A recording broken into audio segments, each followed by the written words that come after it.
ദൈവത്തിൻ്റെ അതിപരിശുദ്ധമായ നാമം വാഴ്ത്തപ്പെടുമാറാകട്ടെ. ഞങ്ങളുടെ ഈ ഗാനങ്ങൾ ദൂരത്തും ചാരത്തുമായി വീടുകളിലും വീതികളിലുമായി ഈ ഗാനങ്ങൾ ശ്രദ്ധിച്ചുകൊണ്ടിരിക്കുന്ന ബഹുമാന്യ ശ്രോതാക്കൾക്ക് കർത്താവായ യേശുക്രിസ്തുവിൻ്റെ ധന്യനാമത്തിൽ സ്നേഹവന്ദനം അറിയിക്കുന്നു. ലിവിംഗ് വേ മിനിസ്ട്രിയുടെ ആഭിമുഖ്യത്തിൽ നടത്തപ്പെടുന്നതായ ലഹരി വിരുദ്ധ സന്ദേശയാത്രയിലേക്ക് നിങ്ങളുടെ വിലപ്പെട്ടതായ വിലയേറിയ ചില സമയങ്ങൾ ഞങ്ങൾ വിനയപൂർവ്വം ക്ഷണിച്ചുകൊള്ളുന്നു.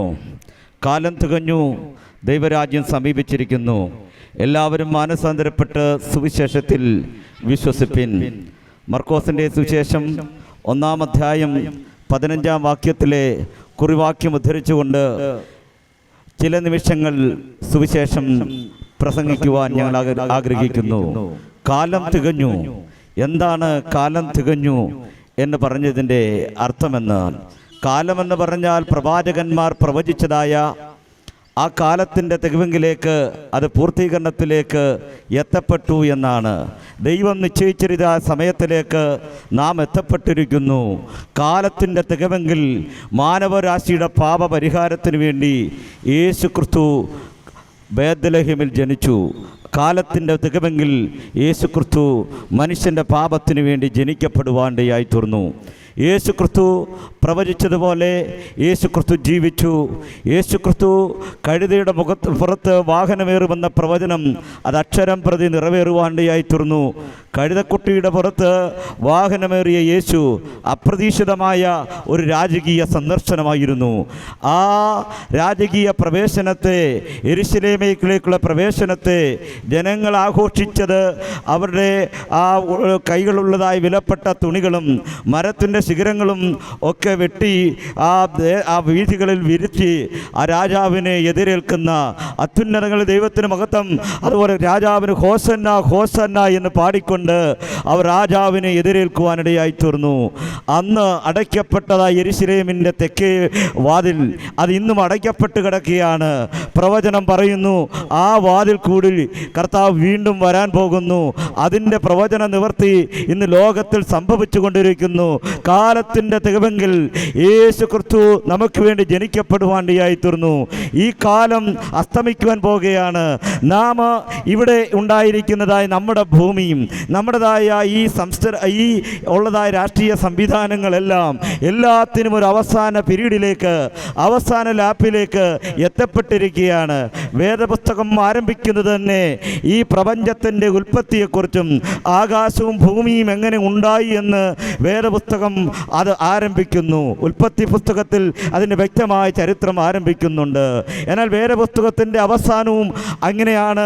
ഒരു പുതിയ ആകാശത്തെക്കുറിച്ചും പുതിയ ഭൂമിയെക്കുറിച്ചും വേദപുസ്തകം പറയുന്നു, ഈ ഭൂമി കത്തിയെരിയും.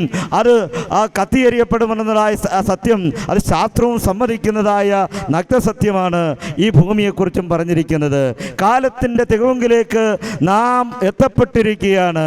ഈ കാലഘട്ടത്തിൻ്റെ തികവെങ്കിൽ യേശുക്രിസ്തുവിൻ്റെ വരവോടുകൂടി കാലത്തിൻ്റെ തികവ്, ദൈവത്തിൻ്റെ പദ്ധതി അവിടെ ആരംഭിക്കപ്പെട്ട് കഴിഞ്ഞിരിക്കുകയാണ്.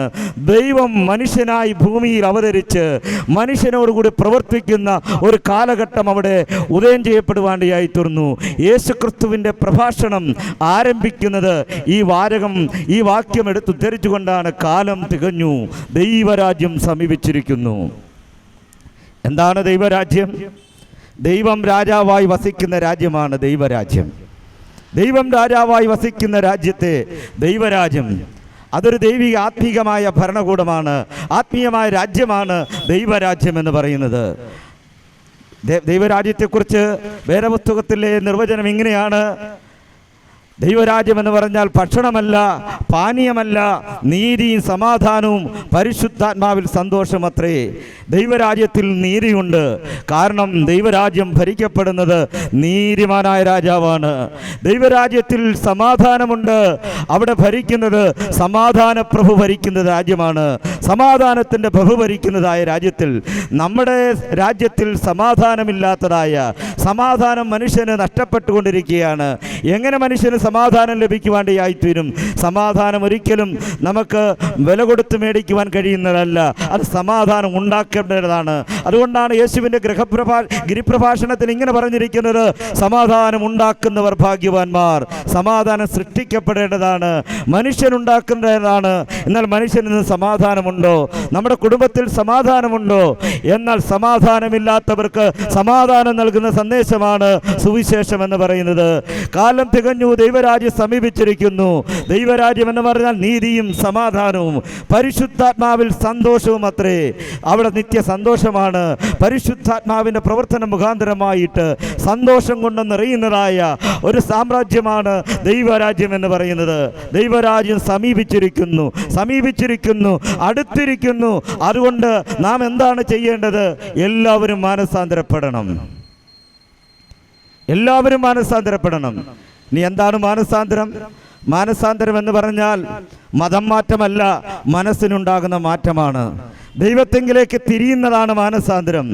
ഇന്ന് പാപത്തെ പച്ചവെള്ളം പോലെ കോരിക്കുടിക്കുന്ന, പാപത്തെ സ്നേഹിക്കുന്ന നിന്റെ നോട്ടം പാപത്തിൽ നിന്ന് മാറ്റിയിട്ട് ദൈവത്തെങ്കിലേക്ക് തിരിയുന്നതാണ് മാനസാന്തരം. എല്ലാവരും മാനസാന്തരപ്പെടണം. യേശുവിൻ്റെ കൽപ്പനയായിരുന്നു, നിങ്ങൾ ഭൂമിയിലൊക്കെയും എൻ്റെ സാക്ഷികളാകുക. എല്ലാവരും ഈ മാനസാന്തരത്തിൻ്റെ സന്ദേശം കേൾക്കണം, എല്ലാവരും ഈ സുവിശേഷം കേൾക്കണം. അതുകൊണ്ട് യേശുവിൻ്റെ കൽപ്പനയുടേതായ ഒരു അനുസരണം എന്ന നിലയിലാണ് ഞങ്ങൾ ഈ ഗ്രാമത്തിലും കടന്നു വന്ന് ഈ സുവിശേഷത്തിൻ്റെ സന്ദേശം ഇവിടെ വിളംബരം ചെയ്യുന്നത്. എല്ലാവരും മാനസാന്തരപ്പെട്ട് സുവിശേഷത്തിൽ വിശ്വസിക്കണം. എന്താണ് സുവിശേഷം? സുവിശേഷം എന്ന വാക്കിൻ്റെ അർത്ഥം ഗുഡ് ന്യൂസ് എന്നാണ്, നല്ല വാർത്ത എന്നാണ്. നാം കേൾക്കുന്ന, നാം കാണുന്ന, നാം വായിക്കുന്ന വാർത്തകളൊന്നും നല്ല വാർത്തകളല്ല. നമ്മളെ കരയിപ്പിക്കുന്ന വാർത്തകൾ, നമ്മളെ ഞെട്ടിപ്പിക്കുന്ന വാർത്തകൾ, മനുഷ്യൻ്റെ മനസ്സാക്ഷിയെ മറിയിപ്പിക്കുന്ന വാർത്തകളാണ്. എന്നാൽ സുവിശേഷം എന്ന് പറയുന്നത് ലോകത്തിലെ ഏറ്റവും നല്ല വാർത്തയാണ്. ഈ വാർത്തയ്ക്കാണ് ഏറ്റവും വലിയ റിപ്പോർട്ടർമാരുള്ളത്, ഏറ്റവും കൂടുതൽ റിപ്പോർട്ടർമാരുള്ളത്. ഈ വാർത്തയ്ക്കെതിരാണ് ഏറ്റവും കൂടുതൽ എതിർപ്പുകളുമുള്ളത്. ഈ വാർത്തയാണ് അനേകരെ മാനസാന്തരത്തിലേക്ക് നയിച്ചത്. അനേകരുടേതായ മദ്യപാന സ്വഭാവം ഉപേക്ഷിച്ച് ഈ വാർത്തയുടെ വാഹകരായി അവർ തീർന്നിട്ടുണ്ട്. മയക്കുമരുന്നിന് ഫുൾ സ്റ്റോപ്പ് ഇടുവാൻ ഈ വാർത്തയ്ക്ക് മാത്രമേ ശക്തിയുണ്ട്, ഈ വാർത്തയ്ക്ക് മാത്രമേ ശക്തിയുള്ളൂ. അതാണ് സുവിശേഷം. സുവിശേഷത്തിൽ വിശ്വസിപ്പിൻ.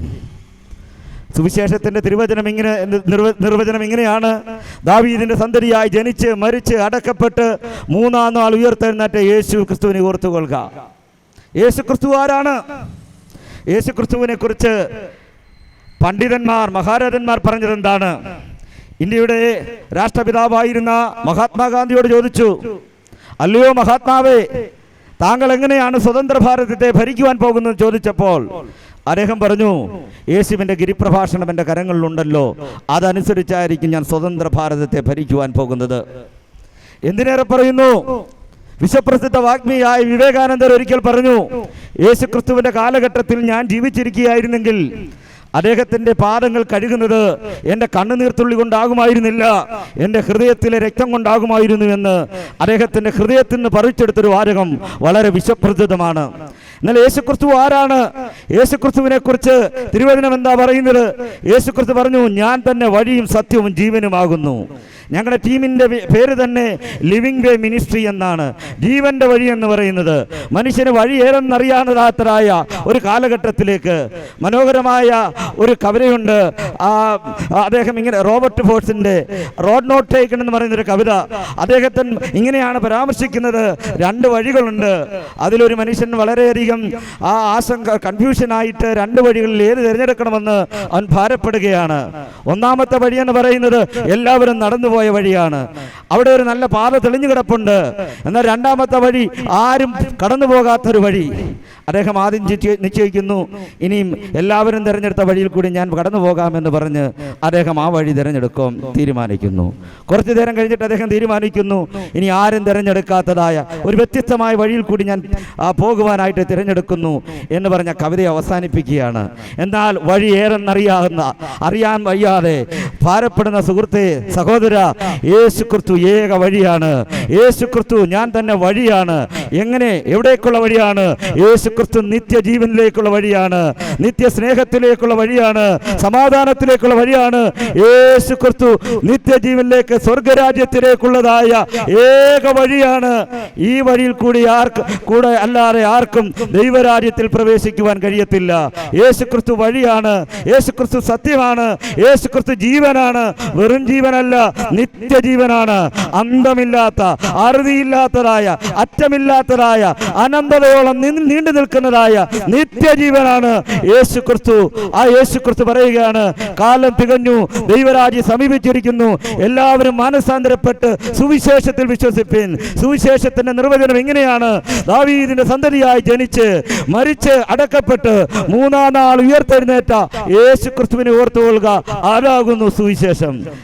ഏറ്റവും നല്ല വാർത്ത, മനുഷ്യന്റെ പാപത്തിന് വേണ്ടി യേശുക്രിസ്തു ഈ ഭൂമിയിൽ, യേശു ദൈവമായി ഈ ഭൂമിയിൽ പിറന്നു. യേശു മനുഷ്യന്റെ പാപത്തിന് വേണ്ടി മരിക്കപ്പെടുവാണ്ടിയായി തീർന്നു. യേശു ഉയർത്തെഴുന്നേൽക്കുവാൻ, മൂന്നാം നാൾ ഉയർത്തെഴുന്നേൽക്കുവാണ്ടിയായി തീർന്നു. യേശുക്രിസ്തു രാജാതി രാജാവായി വീണ്ടും വരാൻ പോകുന്നു. ആ വാർത്ത വിളംബരം ചെയ്യുവാൻ വേണ്ടിയാണ് ഞങ്ങൾ ഈ തെരുവീതിയിൽ കടന്നു വരുവാനിടയായി തീർന്നത്. യേശുക്രിസ്തുവിന്റെ വരവിന്റെ മുന്നോടിയായി യേശുക്രിസ്തു പറഞ്ഞതായ, ബൈബിൾ പറയുന്നതായ പ്രവചനങ്ങൾ അക്ഷരം പ്രതി ഇന്ന് ലോകത്തിൽ സംഭവിച്ചു കൊണ്ടിരിക്കുകയാണ്. യേശുക്രിസ്തുവിന്റെ വരവിന് മുമ്പായിട്ട് യുദ്ധങ്ങളും ക്ഷാമങ്ങളും ഭൂകമ്പങ്ങളും മനുഷ്യനോടും ജാതിയോടും എതിർക്കുന്ന ഒരു വല്ലാത്ത കാലഘട്ടത്തിലേക്ക്, മദ്യവും മയക്കുമരുന്നും അരങ്ങുവാഴുന്നതായ, അടക്കി ഭരിക്കുന്നതായ ഒരു വല്ലാത്ത കാലഘട്ടത്തിലേക്ക് ഇന്നത്തെ കാലഘട്ടം വന്നുകൊണ്ടിരിക്കുമ്പോൾ ഈ സന്ദേശത്തിന് വളരെയധികം പ്രാധാന്യമുണ്ട് സുഹൃത്തേ. കാലം തികഞ്ഞു, ദൈവരാജ്യം സമീപിച്ചിരിക്കുന്നു, എല്ലാവരും മാനസാന്തരപ്പെട്ട് സുവിശേഷത്തിൽ വിശ്വസിപ്പീൻ. ഹല്ലേലൂയ. ഈ നല്ല വാർത്തയെ നിങ്ങൾ വിശ്വസിക്കുന്നുവെങ്കിൽ നിങ്ങളുടെ പ്രശ്നത്തിന് പരിഹാരമാണ്.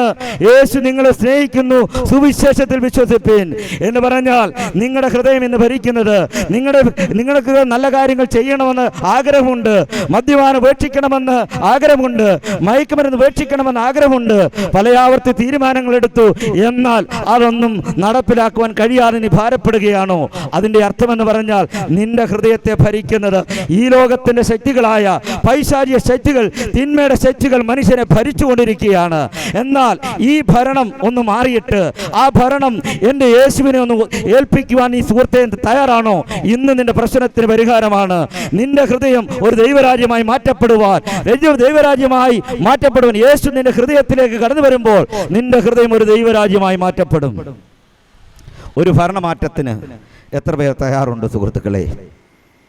ഈ സുവിശേഷത്തിന്റെ വിരോധിയായിരുന്ന അപ്പോസ്തലനായ പൗലോസ് ഈ മാർഗം സുവിശേഷിക്കുന്നവരെ ഉപദ്രവിക്കുവാൻ വേണ്ടി ദമസ്കോസിന്റെ പടിവാതിൽക്കൽ എത്തിക്കഴിഞ്ഞപ്പോൾ യേശു വെളിപ്പെട്ട് ആ മനുഷ്യനെ അറസ്റ്റ് ചെയ്തു. അവൻ 3 ദിവസം അന്ധനായി തീർന്നു. അന്ന് അവന്റെ ഹൃദയം ഒരു ഭരണമാറ്റത്തിന് തയ്യാറായി. ആ മനുഷ്യന്റെ ഹൃദയം യേശു ഭരിക്കാൻ തുടങ്ങി. അതിന്റെ പശ്ചാത്തലത്തിൽ അനേക പുസ്തകങ്ങൾ വേറെ പുസ്തകത്തിൽ അദ്ദേഹം സമ്മാനിക്കുവാൻ എത്തിയിരുന്നു.